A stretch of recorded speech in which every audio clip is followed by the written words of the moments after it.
Friends, કેમ છો?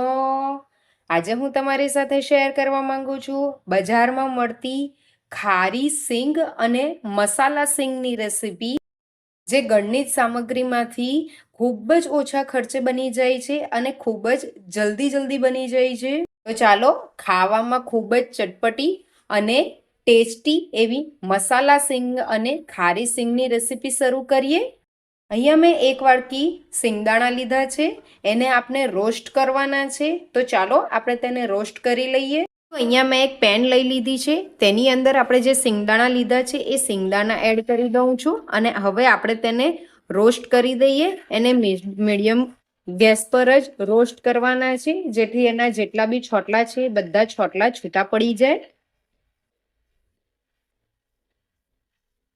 આ રીતે દાણાને ફેરવીને એને રોસ્ટ કરી દેવાના છે, જેથી બધા જ દાણામાંથી જેટલા બી ફોતરા છે એ બધા ફોતરા નીકળી જાય. સિંગદાણા ગરમ થશે એટલે એની જાતે જ બધા ફોતરા નીકળવા માંડશે.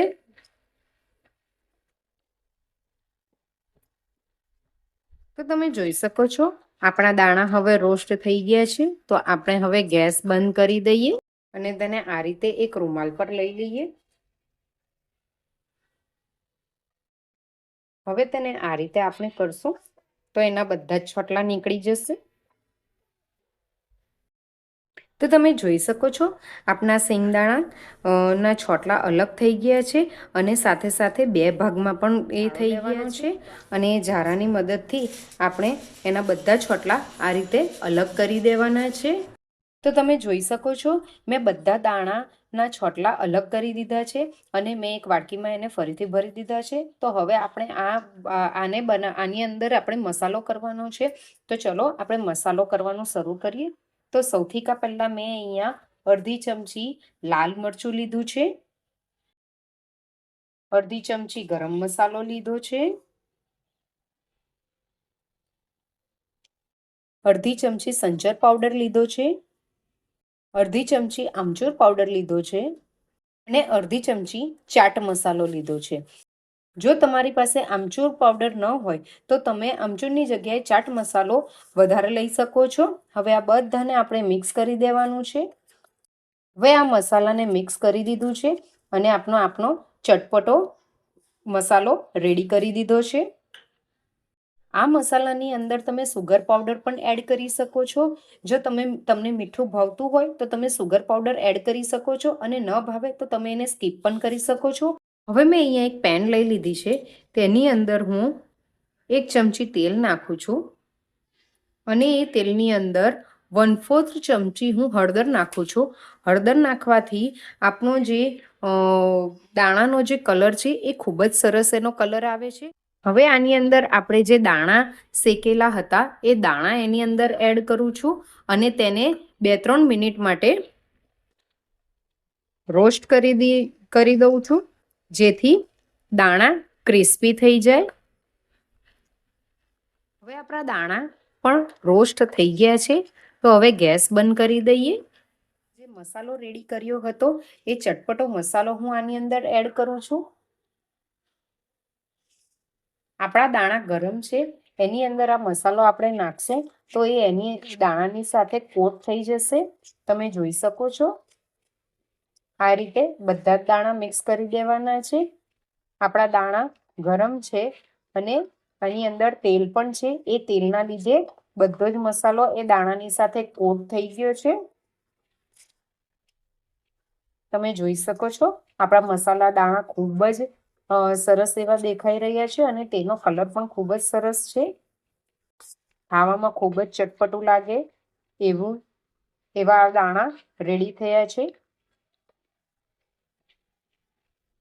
તો હવે આપણે ખારી સિંગ બનાવવાનું શરૂ કરીએ. તેના માટે મેં એક વાડકી સિંગ દાણા લીધા છે. મેં ગેસની ઉપર એક બાઉલ લીધો છે, તેની અંદર હું 1 વાડકી પાણી એડ કરું છું. 1 વાડકી પાણીની અંદર આપણે 1 ચમચી મીઠું એડ કરું છું. 1 ચમચી મીઠું એડ કરું છું. હવે આ પાણીને ઉકાળવાનું નથી, ખાલી ગરમ જ કરવાનું છે. આપણી આંગળી નાખી શકીએ એટલું જ ગરમ કરવાનું છે. તો હવે આપણે તેને બંધ કરી દઈએ, ગેસ બંધ કરી દીધા પછી પાણીને ઉકાળવાનું નથી, એનું ખાસ ધ્યાન રાખજો. આપણે જે સિંગદાણા લીધા હતા એ સિંગદાણા એની અંદર એડ કરી દેવાના છે. સિંગદાણાને બરાબર હલાવી દેવાના છે અને તેને 4-5 મિનિટ માટે ઢાંકીને રવા દેવાના છે. જો તમારું પાણી ઉકળેલું હશે તો સિંગદાણાની ઉપરની જે છાલ છે એ છાલમાં કલચરીઓ આવી જશે અને સિંગદાણા ખારી સિંગ બનાવવા માટે બરાબર નહીં થશે. એટલે પાણીને આપણે આંગળી નાખી શકીએ, આંગળી બોળી શકીએ એટલું જ ગરમ કરવાનું છે. 4-5 મિનિટ પછી તમે તેને ખોલીને જોશો તો આપણા સિંગદાણા પલળી ગયા છે અને ફૂલી ગયા છે. તમે જોઈ શકો છો આપણા સિંગદાણા કેવા એવા ફૂલી ગયા છે, કેવા મસ્ત રીતે ફૂલી ગયા છે. તો હવે એનું બધું પાણી કાઢી નાખવાનું છે. તો આપણે એનું બધું પાણી એક જાળામાં કાઢી નાખીએ. આ રીતે એનું બધું પાણી કાઢી નાખવાનું છે અને તેને બીજામાં લઈ લઈએ. આ રીતે લીધા પછી તેની અંદર આપણે 1 ચમચી મીઠું નાખવાનું છે. તમે મીઠું તમારા હિસાબથી નાખી શકો છો, તમને કેટલી ખારી સિંગ જોઈએ છે તેની ઉપર છે. તો આ રીતે મીઠું નાખીને તેને બરાબર હલાવી દેવાનું છે. તમે જોઈ શકો છો આ રીતે મીઠું બધું કોટ કરી દેવાનું છે સિંગદાણા સાથે. હવે મેં અહીંયા જાડા તરિયાવાળી પેણી લીધી છે, તેની અંદર મેં 1 વાટકી મીઠું લીધું છે. એ મીઠું હું નાખી દઉં છું અને મીઠાને આપણે થોડું ગરમ કરી દેવા. આપણું મીઠું ગરમ થઈ ગયું છે તો તેની અંદર આપણે જે આ સિંગની અંદર જે મીઠું નાખીને રવા દીધી હતી એ સિંગ આની અંદર એડ કરી દેવાની છે અને તેને આ રીતે હલાવી દેવાની છે. તમે જોશો તો આપણી સિંગ ભીની છે એટલે તેની ઉપર બધું જ મીઠું કોટ થઈ ગયું છે. જેમ જેમ સિંગ શેકાતી જશે અને તેમ અને એનું પાણી બળતું જશે તેમ એની ઉપરથી જે મીઠું છે એ મીઠું નીકળતું જશે. એટલે આ રીતે તેને મીડિયમ ગેસ પર હલાવતા રહેવાનું છે. આ રીતે એને હલાવતા રહેવાનું છે મીડિયમ ગેસ પર જ.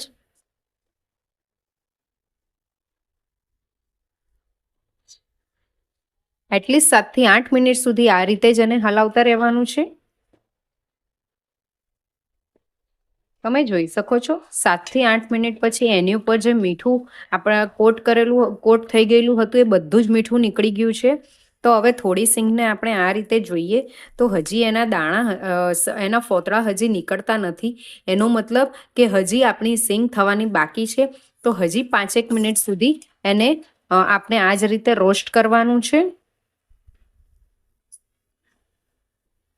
તો 5 મિનિટ પછી તમે જોશો તો આપણે સિંગને એક વાટકીમાં લઈને એને ઠંડી પડવા દેવાની છે.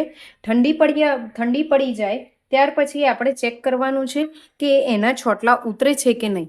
તો 2-5 મિનિટ પછી તમે જોઈ શકો છો એના છોટલા આ રીતે ઉતરી જ ગયા છે અને એ એકદમ જ ક્રિસ્પી થઈ ગઈ છે. તો આપણી સિંગ હવે થઈ ગઈ છે. તો આપણે ગેસ બંધ કરી દઈએ. તો હવે જારાની મદદથી આ રીતે બધું જ મીઠું કાઢી નાખવાનું છે. તમે જોઈ શકો છો આ રીતે જાળો લેવાનો છે અને બધું જ મીઠું આપણે કાઢી નાખવાનું છે આ રીતે. અને આ મીઠુંનો યુઝ તમે બીજી વાર ખારી સિંગ બનાવવા માટે આ મીઠાનો યુઝ કરી શકો છો. કાં તો તમારે બેક કરવું હોય, કેક બેક કરવું હોય તો કુકરમાં નાખવા માટે તમે આનો યુઝ કરી શકો છો. તો તમે જોઈ શકો છો ખૂબ જ ઓછા ખર્ચામાં ઘરની સામગ્રીમાંથી મસાલા સિંગ અને ખારી સિંગને તમે ઘરે ઝટપટ બનાવી શકો છો અને તમે ચા સાથે ખારી સિંગ અને મસાલા સિંગ ખાઈ શકો છો. જો તમને મારી આજની ખારી સિંગ અને મસાલા સિંગની રેસીપી ગમી હોય તો મારી રેસીપીને લાઈક કરો, શેર કરો અને કમેન્ટ કરવાનું ન ભૂલશો.